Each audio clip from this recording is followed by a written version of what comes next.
It is Wednesday, June 15th in the MLB, and I'm Austin from Calling Our Shot. And I'm Logan from Calling Our Shot. And we are back with our 3 best picks of the day. You guys already know what to do. Mash that subscribe button. We're closing in on 35,000. I think we're like 500 or even less away from that, Austin. Our community's been so supportive. Good days and bad days. But you know what? You guys are always there for us. Also, drop a like on this video, please. Yeah, I caught Logan off guard by not listening to our 3 picks today. He didn't know what to do. But let's hop into a recap of yesterday. We had a 1-3 day, and it was about as unlucky as you could have gone. The only unlucky part we could have had is a Urfi. I mean, we had Rays plus 1.5. Sure, they lose to the Yankees 2-0, both unearned runs by errors. That's all the Yankees could put up. Rangers money line, they had a 3-0 lead. Then they choked. The bullpen choked in like the 6th or 7th inning. Freeman gets walked twice, and then, of course, we have the NRFI did cash. We're going to bounce back today, though. You guys know how we do. We normally bounce back after pretty rough days. Still up 13 units on the year. Nothing we can complain about. But I have a couple notes. Number one, our podcast will return next week. We've been taking 2 weeks off. We're just trying to be thinking about topics. If you guys have any topics you want us to talk about, they don't even have to be sports related. Drop them in the comments below. Also, if you want to become a COS All-Star, we certainly would appreciate it. Hit that join button on the channel. And then, of course, our parlay of the day is live on OddsJam. Should be the second link in the description because the top link is going to be to join our chalkboard. If you want to join our chalkboard, we certainly would appreciate it. I think we're almost at 1,000 members. It'd be awesome if we can hit that. It's just a group discussion app. We can talk about our plays, share our tickets. You know what to do. Go hit that top link in the description. We'll see you guys in there. But Logan, send it to you. First play of the day. Hit him. Yep. Yesterday was brutal, disgusting. I woke up with a hangover today. But you know what? We get back on the horse and we ride today. And where are we going? We're going Cubs versus Padres. And I'm taking the Cubs money line. Currently minus 115 odds on DraftKings, as Austin's pulling up right here. This one's a really interesting line, right? You look at it, it sticks out to me first of all. The over/under set to 11.5. What is this, a Coors Field game? Like I just have to mention that. And the Cubs are favored, right? San Diego has beat the Cubs 4-1 and 12-5 last night. Yet they find themselves as underdogs here, right? We're going to have a lot of people betting the Padres as underdogs simply just because they want to and because they can.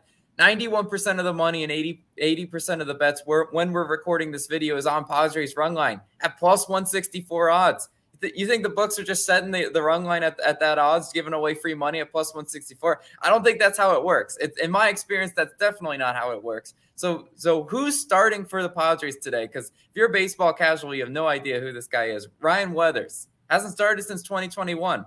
3 and 5 earned runs in those last 3 starts in 2021. Yeah, Padres are pitching him not because they want to or not because they can, but because they simply have to. There's a ton of reasons why the Padres have to pitch him. But you know what? They're calling Weathers up from AAA. And in AAA, he had a 7.29 ERA down there. Yeah, I had to look up some info on this guy because I remember him from last year, but I didn't know what he was doing in AAA. And if you got a 7 ERA in AAA, I don't know how that translates to the majors, right? Like I said, they're not putting him out there because they want to. They're putting them out there because they have to.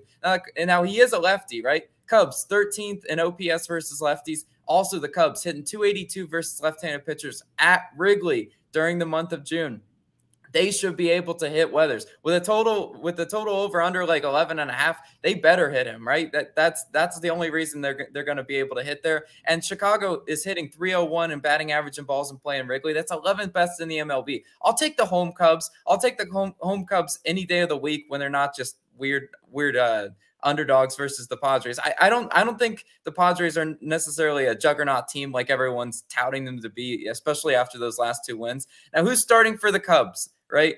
Caleb Killian, right? 5 innings pitched, 3 earned runs, and 6 Ks versus St. Louis in his only start this year. Got a small sample size to work off of, but what I do like out of that stat line is the 6 strikeouts, right? If he can strike out a team like the Cardinals, he can definitely get through the Padres. They have a lot of hitters in there that like to swing in the dirt. I love that. San Diego 25th in OPS versus right-handed pitchers as well. Caleb Killian is a righty. Now, last kind of point, over-under, I did want to mention it. Set to 11.5. So I ask you, which of these 2 pitchers is more likely to get rocks? Because they don't set a total like that for no reason. I think it's Ryan Weathers, especially because of the Cubs and their splits versus lefties and the fact that this boy hasn't done too well in AAA, and they're just kind of throwing him out there. So I am riding the Cubs money line in this one. I think it's one of those weird, stick out lines, and I'm going to go ahead and take that one. But Austin, you got a player prop for us. What do you got?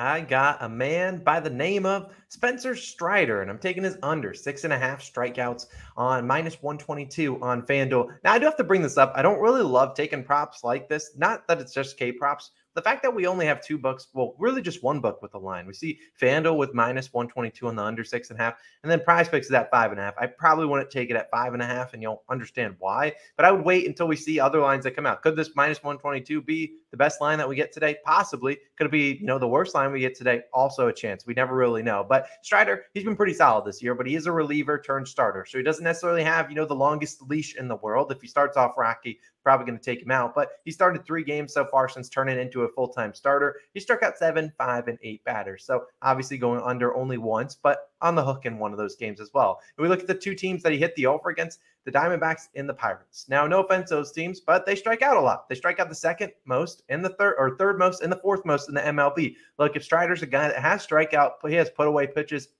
of course, he's probably going to strike out those 2 teams if he had to strike them out. Today, the matchup is against the Nationals, not a team that strikes out the most. In fact, the second fewest times in the MLB at only 7.23 per game, and they lower that number to 7.06 at home, which they're at home today. Now, Strider doesn't have the most plate appearances and experience against the Nationals roster. Only 14 plate appearances versus them, a 14.3 K percentage. I don't really want to look too far into that. Obviously, if he keeps a 14.3 K percentage today, he's not even going to get even close to this line. But like I said, Strider's got 99th percentile K percentage. Like, the guy can strike out people. He's going to throw it fast, like 98, 99 miles per hour on his fastball, which is going to throw the fastball about 71% of the time. And then I believe his slider is the other pitch that he throws about 23%. And then I could change it for 5%. So the Washington Nationals, they've probably seen a lot of film on him. They're going to watch it, see, oh, all right, we just got to find out which one's the slider, which one's the fastball, then just put a ball on bat or bat on ball. Now we look at the Nationals. 23 of the last 25 starting pitchers versus the Nationals have gone under 6.5 Ks.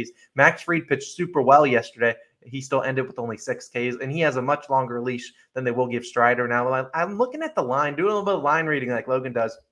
The Nationals, only plus 155 on the money line. Braves are minus 180-ish on the money line. Look, the last few games we've seen the Braves as like minus 250 favorites. They've been huge favorites, obviously on like a 13-game winning streak. And yet they only find themselves, they're still favored today. Obviously, they should win, but only minus 180, especially considering the Nationals have Fetty on the mound.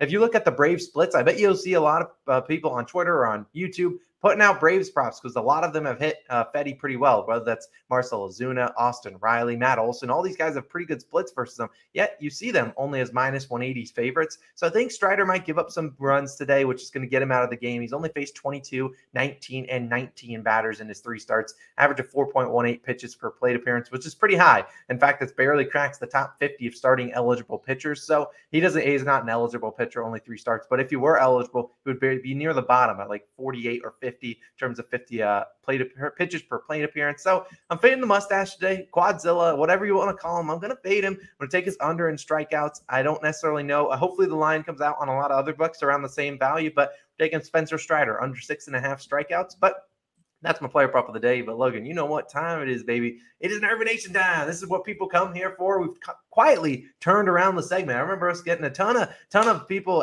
hating on us, but hey, we've turned it around in June so far. Today we got a pretty good one. Not a great slate, but we like these 2 guys. We're going Brewers versus Mets. We're taking the no-run first inning in that one. We just need 6 quick outs. Now, it is minus 127 on Barstool. We do have a lot of differing values. Minus 134 on FanDuel is your next best value if you're going to go for that. But let's talk about why we like this one. Now on the mound, we got David Peterson for the Mets, 5-1 on the no-run first inning. He's been pretty solid. If he was bad, we probably wouldn't have touched this one, but he's been pretty solid, and we know the Milwaukee Brewers bats. They're 18th in first inning runs. This is a team basically, if they're going to ruin you, it's going to ruin you via the long ball. I don't think Peterson's necessarily going to give up a long ball today. He's been pretty serviceable this year with a 3-0 record, like a 3-ish ERA. He's been pretty solid. I think he can get through the first 3 guys. What about the next guy, Logan? Yeah, their ace, right? The Brewers ace, Corbin Burnes. 10-2 on no-run first innings this year. Super solid. Both of those first inning runs allowed were to the San Diego Padres. They just had his number. But other than that, he has been so solid.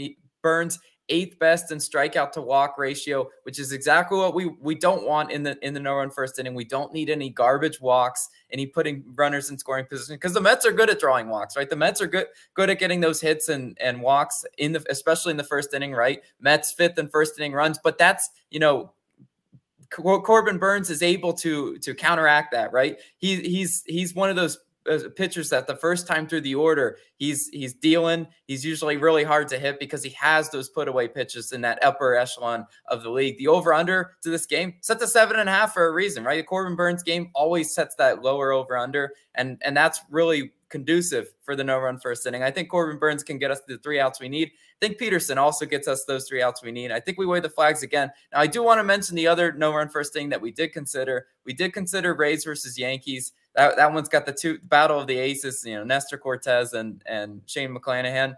But guys, we're not taking a -150 NRFI. I just don't care what it is. Like that's not good value at all for some garbage in Yankee Stadium that can go over to the right field porch. I don't want any of that. But this one stands a really good chance of cashing. And as Austin mentioned, no-run first inning has saved us, a few of these days. We've turned it around in June. May, we tanked. June, we've turned it around. May was a bad month, but we've quietly turned the segment around. Hopefully, we've been helping you guys out if you've been taking them. But those are our 3 plays. Cubs money line, Spencer Strider under 6.5 Ks, and Brewers, Mets, no-run first inning. Hopefully, we can bring out the brooms tomorrow morning. We appreciate you guys as always. I think our live stream should be later on tonight or maybe tomorrow. You guys will find out on our Twitter at Calling Our Shot. Go check out the Odds Jam Parlay, second link in the description, and join our chalkboard, the first link in the description. It's been Austin, it's been Logan. We'll catch you guys again Thursday.